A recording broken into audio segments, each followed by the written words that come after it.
கட்சி பாடலையே first single pole கொண்டாடும் மக்கள். தலைவர் விஜய் அவர்கள் அரசியலில் களமிறங்கி இருப்பதை மக்கள் கொண்டாடி வருகின்றனர். பாமர மக்களையும் அரசியல் பேச வைத்த பெருமை தலைவர் விஜயையே சேரும். இளைஞர்களும் தலைவர் விஜய்க்கு பக்கபலமாக இருந்து அவருக்கு ஆதரவு கொடுத்து வருகின்றனர். கரூர் துயரத்தை தொடர்ந்து பெண்களும் தாய்மார்களும் கூட அதிக அளவில் விஜய்க்கு ஆதரவு கொடுக்க தொடங்கியுள்ளனர். தமிழக வெற்றி கழக கொடியையும் கட்சி பாடலையும் மக்களிடையே கொண்டு சேர்த்ததில் இளைஞர்களின் பங்கு இன்றியமையாதது. ஏறக்குறைய அனைத்து கல்லூரிகளிலுமே கல்லூரி விழாக்களின் போது மாணவர்கள் தமிழக வெற்றி கழக பாடலுக்கு கொடியுடன் நடனமாடி வைப் செய்து வந்தனர். தற்போது எந்த விழாக்கள் என்றாலும் தமிழக வெற்றி கழக பாடல் நிச்சயம் இடம்பெறும்.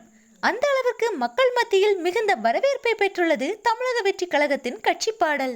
தளபதியின் லேட்டஸ்ட் சினிமா பாடல் போன்று தமிழக வெற்றி கழக கட்சி பாடலை அனைத்து நிகழ்வுகளிலும் ஒளிபரப்பி வைப் செய்து வருகின்றனர் மக்கள்.